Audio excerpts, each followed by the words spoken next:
Hello class, मैं हूं कुष्मिता और मैं लेकर आई हूं आपकी आर्थिक सर्वेक्षण की दूसरी क्लास। आज हम अध्याय 2 देखेंगे, जनसांख्यिकी। इस पर हम चर्चा करेंगे।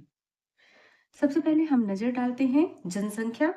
ये हम जनसंख्या 2011 की जनगणना के अनुसार 33 जिलों में देखेंगे और 2025 के आर्थिक सर्वेक्षण के अनुसार देखेंगे। आप सबके मन में यह डाउट आ रहा होगा कि 2011 की जनगणना में 33 जिले तो थे नहीं, लेकिन इन आंकड़ों को 2033 जिलों के अनुसार ही लाया गया है। चलते हैं, एक नजर डालते हैं छत्तीसगढ़ की कुल जनसंख्या पर। छत्तीसगढ़ की कुल जनसंख्या 2011 की जनगणना के अनुसार 2,55,45,000 थी। वही 2025 में यह बढ़कर 3,08,67,000 हो गई है।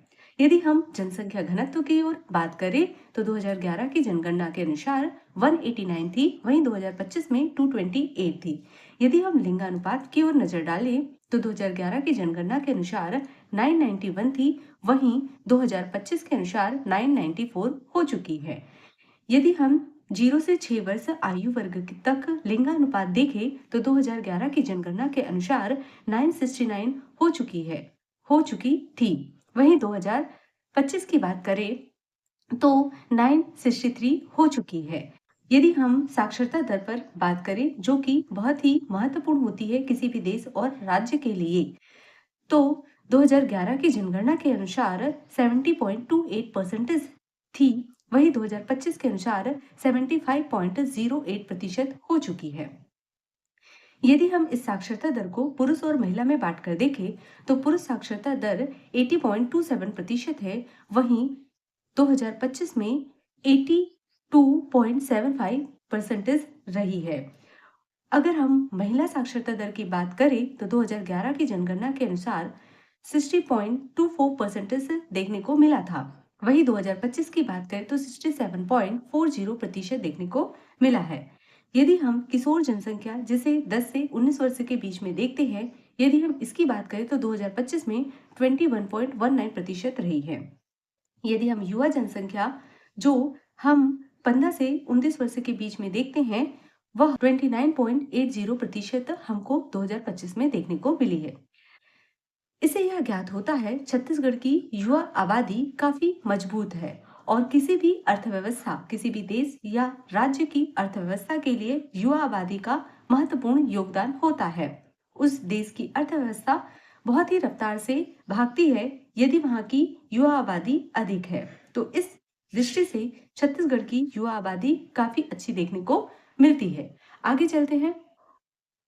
यदि हम जीवन प्रत्याशा 2025 पर नजर डालें, सबसे पहले नजर डालने से पहले यह समझ ले जीवन प्रत्याशा होता क्या है। किसी देश में लोगों के जीवित रहने की औसत को ही हम क्या कहते हैं, जीवन प्रत्याशा कहते हैं। जीवन प्रत्याशा से हमें क्या पता चलता है, उस देश या क्षेत्र की स्वास्थ्य सेवाओं की प्रभावशीलता के बारे में पता चलता है। जिस देश या क्षेत्र की जीवन प्रत्याशा अधिक होती है, उससे यह ज्ञात होता है कि वहां की चिकित्सा सुविधाएं काफी अच्छी है। लेकिन यदि वहीं जीवन प्रत्याशा कम है किसी देश या क्षेत्र की, तो हमें ज्ञात होता है कि उस देश या क्षेत्र की चिकित्सा सुविधाएं जो है वो अच्छी नहीं है। तो जीवन प्रत्याशा का अच्छा होना, अधिक होना अच्छा माना जाता है। चलते हैं, भारत और छत्तीसगढ़ दोनों की जीवन प्रत्याशाओं को देखते हैं। यदि हम भारत के संदर्भ में जीवन प्रत्याशा को देखें महिला और पुरुषों में, तो महिला की जीवन प्रत्याशा 72.7% रही है, वहीं पुरुषों की बात करें तो 69.4% रही है। यदि हम छत्तीसगढ़ की बात करें तो महिला की जीवन प्रत्याशा 70.8% रही है, वहीं पुरुष की बात करें तो 67.1% रही है। यहाँ हमें यह देखने को मिलता है कि महिलाओं की जीवन प्रत्याशा भारत में और छत्तीसगढ़ में दोनों में अधिक है पुरुषों की तुलना में, जो एक अच्छा रिपोर्ट है महिलाओं के संदर्भ में। आगे हम देखते हैं साक्षरता दर।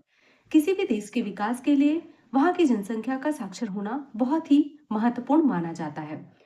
यदि हम 2000 जनगणना की बात करें तो वहां पे साक्षरता दर के लिए क्या परिभाषा दी गई थी, तो वहां पे कहा गया था कि 7 वर्ष या उससे अधिक आयु के अगर बच्चे पढ़ और लिख सकते हैं तो उन्हें साक्षर कहा जाएगा। यदि वह बच्चा पढ़ तो सकता है लेकिन लिख नहीं सकता तो उसे साक्षर नहीं माना जाएगा। यह परिभाषा 2011 की जनगणना में दी गई है।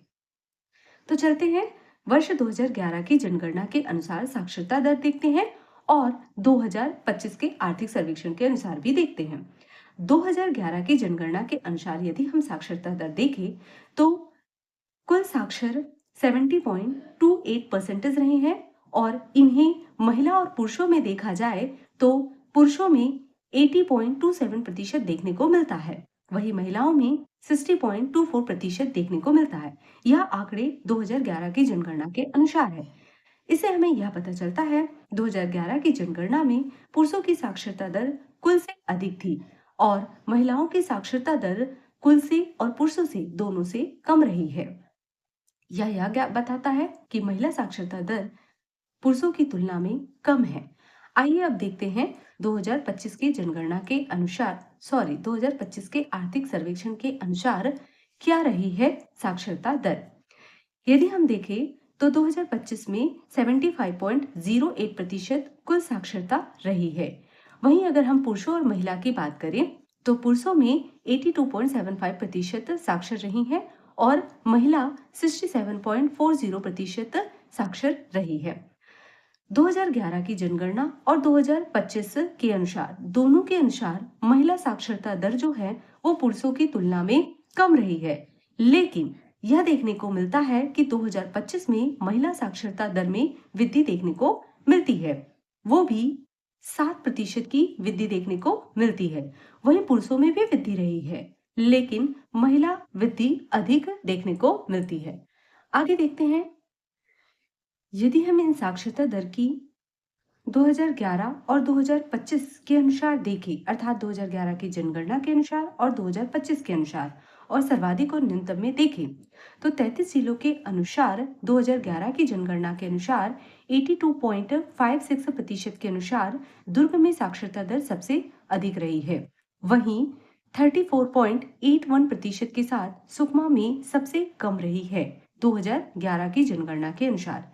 यदि हम इसे पुरुषों और महिलाओं में देखें तो 89.88% के साथ दुर्ग जिला में पुरुषों में साक्षरता सबसे अधिक रही है 2011 की जनगणना के अनुसार और 44.06% के अनुसार सुकमा में सबसे कम देखी गई है पुरुषों में।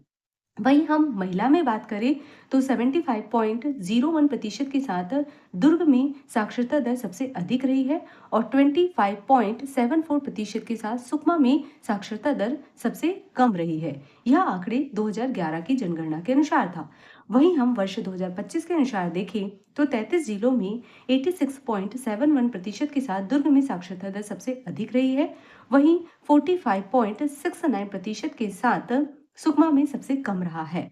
और पुरुषों में बात करें तो 91.75% के साथ दुर्ग में साक्षरता दर सबसे अधिक रही है और 55.06% के साथ सुकमा में सबसे कम देखने को मिलता है।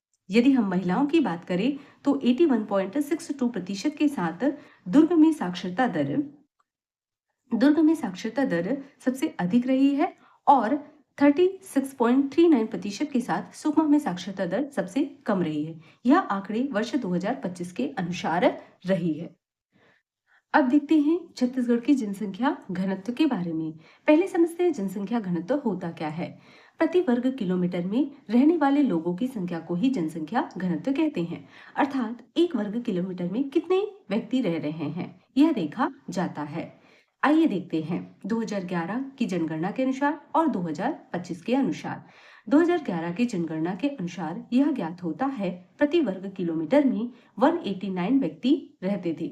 वहीं वर्ष 2025 में 228% लोग रहते हैं। इससे यह ज्ञात होता है 2025 में प्रति वर्ग किलोमीटर में रहने वाले व्यक्तियों की संख्या बढ़ चुकी है, अर्थात भीड़ बढ़ चुका है। आइए अब देखते हैं सर्वाधिक और न्यूनतम पर एक नजर डालते हैं। यदि हम बात करें तो दुर्ग में 749 के साथ सर्वाधिक जनसंख्या घनत्व पाया गया है और 960 के साथ रायपुर में 2025 में सर्वाधिक जनसंख्या घनत्व पाया गया है। वहीं अगर हम न्यूनतम की बात करें तो बीजापुर में 30 के साथ 2011 की जनगणना के अनुसार सबसे कम जनसंख्या घनत्व पाया गया है। वहीं 2025 में 32 के साथ बीजापुर में सबसे कम जनसंख्या घनत्व देखा गया है। अब शहरीकरण की ओर भी एक नजर डाल लेते हैं।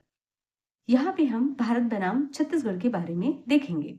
यदि भारत में शहरीकरण की बात करें तो 2025 में 35.70% शहरीकरण देखने को मिला है। वही छत्तीसगढ़ में 27.76% के साथ शहरीकरण देखने को मिला है। इसके अतिरिक्त कुछ और भी डेटा पर नजर डालते हैं।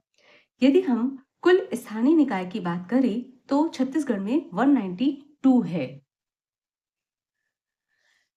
यदि नगर निगम की संख्या की बात करें तो 14 है। नगर पालिका परिषद की संख्या की बात करें तो 54 है। नगर पंचायत की संख्या 124 है।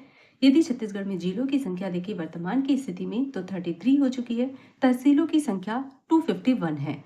याद रहे यह आर्थिक सर्वेक्षण के अनुसार है। आर्थिक सर्वेक्षण जो 2024-25 में हुआ है उसके अनुसार है।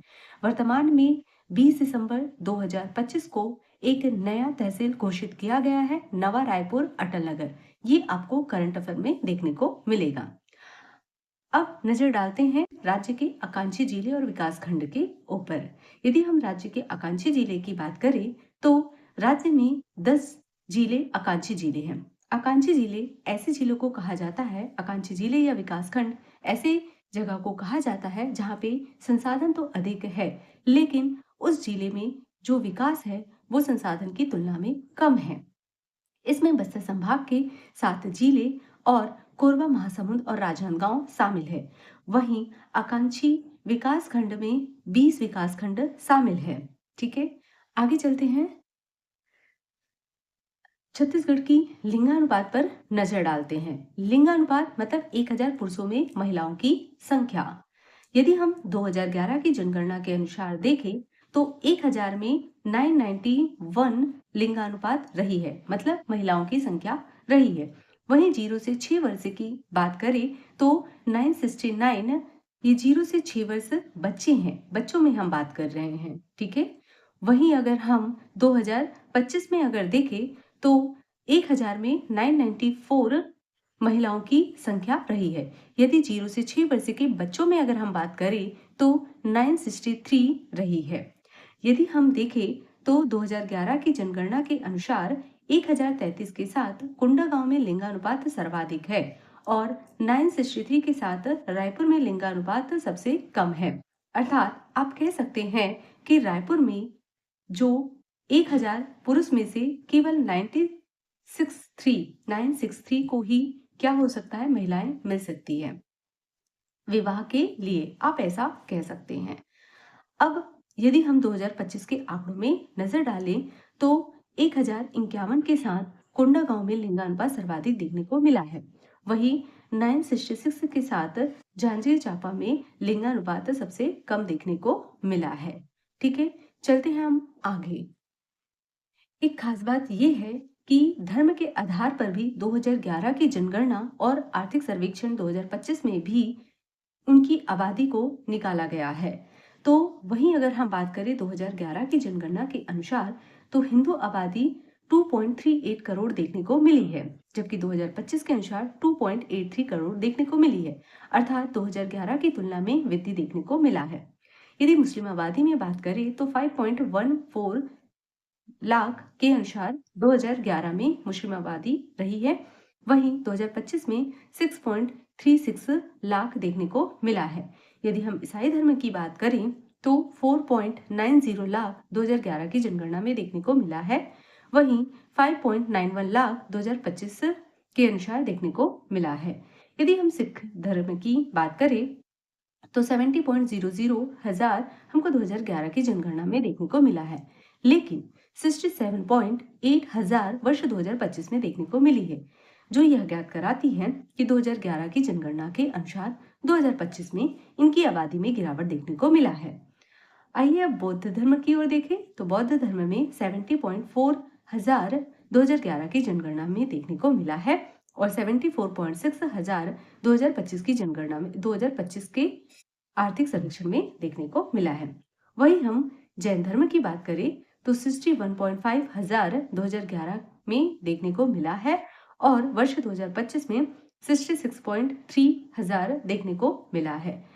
इन सब में सिख धर्म में ही 2025 में जनसंख्या में गिरावट आई है, बाकी सभी में तो वृद्धि हुआ है।